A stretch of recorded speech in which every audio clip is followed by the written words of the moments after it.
wake that ass up. Early in the morning. The Breakfast Club. Morning, everybody. It's DJ NV, Charlamagne the God. We are the Breakfast Club. We got our guest co-host, Ivy Rivera. Happy born day to the God Hove. That's right. Hove again, man. Big J. One of the last ones standing. I tell folks all the time, it's all about landing the plane with the wheels out. Mm-hmm. A lot of y'all crashing. Mm-hmm. Sheesh. All right. Well, let's get in some front page news.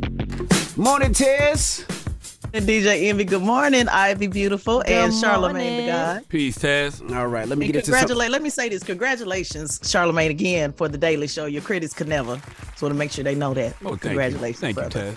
Tez. All right, well, let's jump right into the scores. Now, shout out to Eddie, our producer. I feel sorry for your loss. I don't. Yes. Drop one of the clues bomb for the San Francisco 49ers. I was rooting for y'all yesterday. Salute to my good sister Brenda. That is her team. I told her I'm rooting for your team today. I needed them to beat the Eagles, and they wiped their ass with the Eagles' Sure wings. did. 42-19. Beautiful. Damn. Falcons beat the Jets 13-8. The Jets are on a 5-game losing streak. And the Eagles are going to be on a 2-game losing streak because they're going to lose next week to my Dallas Cowboys, too.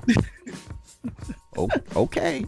Now the Colts beat the Titans 31-28. The Lions beat the Saints 33-28. The Chargers beat the Patriots 6-0. Dolphins beat the Commanders 45-15. Cardinals beat the Steelers. Buccaneers beat the Panthers. Rams beat the Browns. The Packers beat the Chiefs. And tonight in Monday Night Football, the Bengals take on the Jaguars at 8:15. And Ryan Garcia won in boxing. If you're a boxing fan, That was a great. Well, it was a great fight, a great knockout, I'll say. Mm-hmm. Yeah, it wasn't a great fight, but a great knockout. Yeah. Now where we starting? We starting with Santos. Yeah, let's start with Santos. Now, this year was the first year Congress removed the speaker mid-session, and now they have expelled one of their own members, now former Representative George Santos, representing New York.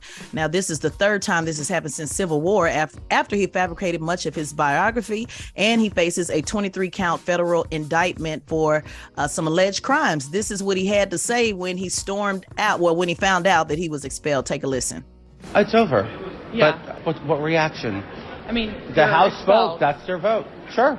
They just set new dangerous precedent for themselves. Why would I want to stay here? The hell with this place. He's absolutely right. They did set new dangerous precedent for themselves. And I wondered, Tez, how should we feel about this? Because we know that there's people in Congress who have done, way worse. Mm-hmm. Should Congress come before the courts? If Congress come before the courts, I don't know if we're gonna have a Congress, Charlamagne. I'm just gonna be honest. That's right. I'm just gonna be honest with you. I do, and again, let's just make it clear. Santos is a clown. No ifs, ands, and buts about it. He's a clown. He's a liar. But once you kind of open up this Pandora box, it does open up, others to be investigated. For example, Democrat Senator John Fetterman, he argued on Friday that after George Santos, the House should also be expelling Democrat Senator Bob Menendez. He wants to expel one of his own, who is now also facing legal troubles. This is what he had to say on The View, and we're going to talk a little bit more about that on the other side. Take a listen.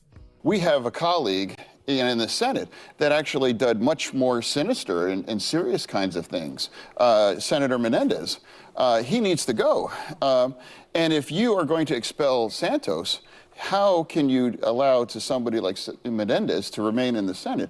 And, Santos' kind of lies were almost, funny. And he, landed on the moon and that kind of stuff. Whereas, I think, Menendez, is really a senator for Egypt, not New Jersey. So I really think he needs to go. I agree with what you said, Tez. There's a lot of clowns in Congress. That's why Congress is a circus. But once again, Congress coming before the courts is setting a dangerous precedent. Oh, man, it's so dangerous. And for those who let me just give you this information, those who may not know what Senator Menendez, who he was talking about, he was first indicted along with his wife of federal bribery and extortion charges in September for allegedly accepting hundreds of thousands of dollars in bribes, cash, gold bars, a Mercedes-Benz convertible, home mortgage payments in exchange for his position. Egypt gave him this money from 2018 to 2022. They accused him of secretly acting as an agent for the government of Egypt while serving as the chair of the Senate Foreign Relations Committee. Now, he has pled not guilty to all of the charges, just like Santos in his charges. He pled not guilty. So just as a reminder, the criminal side of Santos's charges, he is not due in court until next September. So the ethics probe, they did find him unethical, but the criminal side, he pled not guilty, just like Senator Menendez. So now what happens is, who gets to decide who gets put out of Congress and not. And I just want to remind folks, remember we had the good brother Justin Pearson on from Tennessee. Remember when they tried to kick him out of the state legislature, and people said, hey, it should be up to the people. So my personal opinion again on this, George Santos is a clown, but I'm looking at the larger picture. He wasn't going to be reelected next year for sure. And so I think that should have been up to the voters to put him out or put him in. And the reason why I say that, guys, is because us as Black people, when we put our representatives in, that's literally like all we have. And so if people can just decide, I'm not talking about him, but if the Congress can decide who gets to stay and who gets to go, then the power really is removed from the people. That's right. And so I just think that's just a dangerous precedent. So people better start cleaning house because they're going down the list. That's right. That's right. And that is front page news. Now, Tez, we'll see you in a couple of minutes. Absolutely. All right. Everybody else, get it off your chest. 800-585-1051. If you need to vent, call us up right now. Let us know how your weekend was, what you did, if it was great, if it was bad, whatever it may be. 800-585-1051 is the Breakfast Club. Good morning. Wake that ass up. Early in the morning. The Breakfast Club. Morning, everybody. It's DJ NV, Charlamagne the Guy. We are the Breakfast Club. Let's get in some front page news. Of course, we got Ivy Rivera, our special guest co-host. And what up, Tiz? What's going on, DJ Envy? Good morning, Ivy. Hey, sweetie. And Charlamagne the God. Peace, Ted. Some quick sports. Now, yesterday, the 49ers washed the Eagles 42-19. Dropping the clues bombs for the San Francisco 49ers. You know I'm a Dallas Cowboy fan. I was rooting for the 49ers. Salute to my good sister Brenda. She is a 49ers fan. I told her that I was rooting for the 49ers. I needed them to beat the Eagles. The Eagles will be on a 2-game losing streak after next week when they play my Dallas Cowboys. So thank you to the San Francisco 49ers for wiping your ass with the Eagles' wings. We appreciate it. All that. All right. Now, the Falcons beat the Jets 13-8. The Jets on a 5-game losing streak. The Colts beat the Titans. Lions beat the Saints. The Chargers beat the Patriots. Texans beat the Broncos. Cardinals beat the Steelers. The Dolphins washed the Commanders 45-15. Buccaneers beat the Panthers. The Rams beat the Browns. And the Packers beat the Chiefs last night 27-19. Tonight in Monday Night Football, the Bengals take on the Jaguars. And Ryan Garcia knocked out.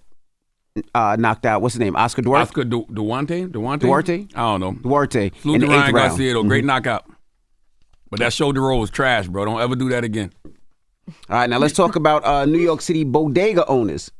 Yeah, and one of the toughest cities to own a gun, New York City, hundreds of New York City supermarkets and bodega owners are arming themselves as the epidemic of violent theft continues to plague their businesses. Take a listen. A secret society now helps bodega owners get legal guns to protect themselves. It's a subset of the trade group United Bodegas of America.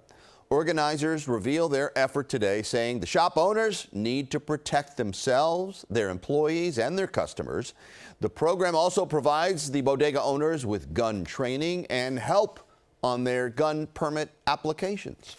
Yeah, I'm not mad at that. I heard that this morning when I was driving, and they were saying actually some retired New York City police officers were actually training them, and they were saying the first thing that they have to do is if you have too much emotion, they don't suggest you actually owning a gun. But these bodegas have been robbed for a very long time. Mm-hmm. People know 9 times out of 10 they usually don't have any protection, and all they have is a cat and a bat usually in the bodega. So that's it made it an easy target. So the fact that they can actually protect themselves and make sure they make it home to their families, I'm not mad at that. What does that even mean if you have too much emotion? How the hell you know if somebody got too much emotion? Emotion varies from situation to situation. No, he was saying this morning that if you, meaning emotionally, like if you respond and not calm when things happen, they just don't want you just shooting people recklessly. And they feel like, I guess, from the training that the more emotional you are, the better you are as a gun owner. I get what you're saying, but once again, emotions vary from situation to situation. Mm-hmm. So I don't understand that logic, but I'm two-way all day, so I don't have any problem with somebody having a firearm to protect their home or protect their business. Yeah, I'm with you. Yeah, the National Supermarket Association, which represents roughly 600 independent grocers, estimated a quarter of its members in the city are packing heat compared to 10% pre-pandemic. And after thieves cut a hole in the roof of one of the supermarkets and stole $3,000, smashed up the register and the camera system, one of the grocery store owners said, you can see the necessity because the city is getting out of hand with the crime rate. So. Yeah, I think that, and I think the fact that, people know that bodega owners are going to start carrying guns, I say it'll give somebody, you think twice before robbing that store. Mm-hmm. Yeah, I think you need the signs. Remember those? Some people have signs that say this house is protected by a firearm. Oh yeah, this store protected by a firearm. Put that in the window. You or know store what I mean? owner carries a firearm. That's right. Yeah, Make people think twice. My thoughts go directly to that 2018 murder of Junior Guzman when he was dragged out of that bodega. I feel like had that rule been established then, a lot would have probably have different, you know. So you think the bodega owner could have pulled out his weapon Protected and been like, him. Yes, get out my store and all 1,000%. that? Yeah. But you know, on the flip side is, and I think we know, especially UIV knows, that a lot of sometimes these bodega owners are racist, right? When we walk in the stores, they look at us different than they look at some other people, and that would be a fearful thing too, because you know a lot of these bodega might think that all black people that come in here is trying to rob them. You know what I mean? So that could be scary as well. But I think people should have the right to protect themselves. I understand what you're saying, and I don't disagree with that. But I think for the most part, everybody simply wants peace. Absolutely. If I'm walking into the store and I just want to get my juice or whatever, I'm sure this owner just wants to take my money and keep it moving. Nobody really wants problems. So what's y'all thoughts on, so if they're robbing, okay, yes, but what about shoplifting? I'm bringing that up because even though this is in New York, it's still a larger conversation. They even talked about it in the debate last week with DeSantis and Newsom, how in California, they're just, you know, they allow people to just take stuff out and walk out and they don't want you to try to stop. So what are y'all thoughts on, okay, we know robbing when you're just trying to flat out robbing, but should they be pulling out firearms for people that are, you know, stealing? Like where's the line on that? What's the that's a tough one. No, it's not. Yes, That's it is. crazy. No, it's not. Why? If you was in your house and you got to treat your store like your house. If you walked in your house, when you saw somebody in your house walking out with your TV, you're not gonna pull out your hammer and say, "Put the TV down." And get out. But if a kid is grabbing a chocolate bar, you gonna pull out your hammer and say, "Put the chocolate bar down"? Oh, I mean, that's a scenario. But these bodegas ain't got no TVs. They got small stuff. That's a scenario. They got Fabuloso. They got bread. It depends. Everything is a case by case situation. Of course, I'm not gonna pull out a gun on a little kid stealing a chocolate bar. But if somebody does steal something, right, your first reaction is to get them to stop, right? So you grab them or you try to take it from them. Now a fight ensues. No, I'm not grabbing them. Most people are gonna grab them. But honestly, that's what the firearm is for. I'm gonna stay behind the counter, and I might reach for my weapon and be like, "Put it down, get out the store." You know what I'm saying? I'm not going to grab some them. bread. But I See, guess that's a little about sketchy it, now. they don't do that and they start getting trigger happy. That's what I want to know. Well, grab the bat. That's Keep the bat. that. How about keep the bat for There situations you like go. that? Yeah, The there bat you for go. situations like that. So you yeah. grab the gat for extreme situations. You grab the the bat for bat. stuff like the chocolate bar. Exactly. And hope that I the like person that. I like stealing that the chocolate policy. bar don't have a gun. Yeah, right. It's a tough one. Oh my gosh. Jesus. All right. Well, let's talk about these lack of counselors right now in the schools. Yeah, at least 16 of 20 of the largest U.S. public school districts are offering online therapy sessions to reach millions of students. I think you'll like this, Charlamagne. Now, in those districts alone, schools have signed provider contracts worth more than $70 million. The growth reflects a booming new business born from America's youth mental health crisis, which has proven to be lucrative among venture capitalists who are funding a new crop of school therapy companies. Now, the problem what people are having with this is they're saying that some experts are saying that people, you know, these online therapy companies are popping up because they're, you know, doing it for money and not really for the right reasons and are concerned about the quality of care. But then on the other side, the schools are saying that the shortages, because they have a shortage of practitioners, that they need something to offer these kids to give them some type of therapy and that it is actually working. So that's the two different positions on that, but I think it's always a good thing when you can offer some type of, mental health awareness for kids to be able to, do it. And online is a good way to do that as well. So I guess it just depends on how you look at it. What you guys think? Yeah, it's very hard to push back on more resources for people in regards, to mental health, regardless of what people's intentions are for creating these resources. Absolutely. I'm not gonna lie, my high school experience, I wouldn't have succeeded if I didn't have a counselor. So I'm all the way here for this online therapy session, but I also would like to encourage more physical counselors in these school buildings because it's nothing like in-person conversations. Like That's that real. Online is just it's a real buffer. Well, and I'll say this. I know several people. I have a 16-year-old, so I know several people, her friends who have used those, like BetterHelp, I believe is what it is, have used that service. And it actually, for kids especially who may not open up as well. They have chat sessions, they do FaceTime, they're able to text their counselor anytime. It's actually really expensive, like $300-$400 a month. So I was glad to see that the schools are providing contracts to pay for it, because it's a very expensive service. And, like I said, a lot of kids, that face-to-face is important, but this also allows a buffer for those who may not be comfortable talking face-to-face. It gives them another way. And I definitely like the texting, because most of our kids are online, all the time. So this becomes a real comfortable space for them that they may be more comfortable with than face-to-face. And is it free for the students?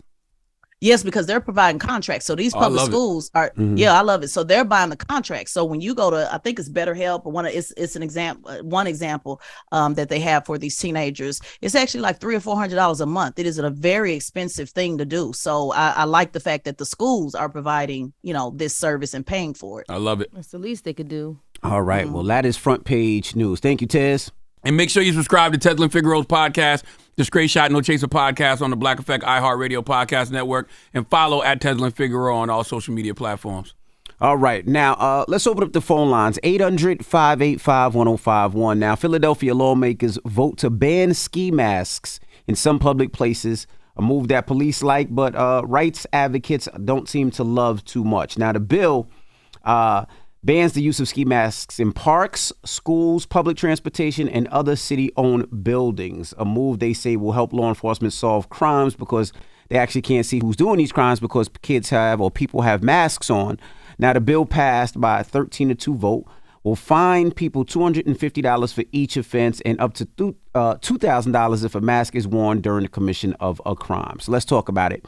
800-585-1051. They banning the shiesty? Yeah, they're banning the shiesty out in Philadelphia. What are your thoughts? Let's talk about it when we come back. 800-585-1051. It's The Breakfast Club. Good morning. Wake that ass up. In the morning. The Breakfast Club.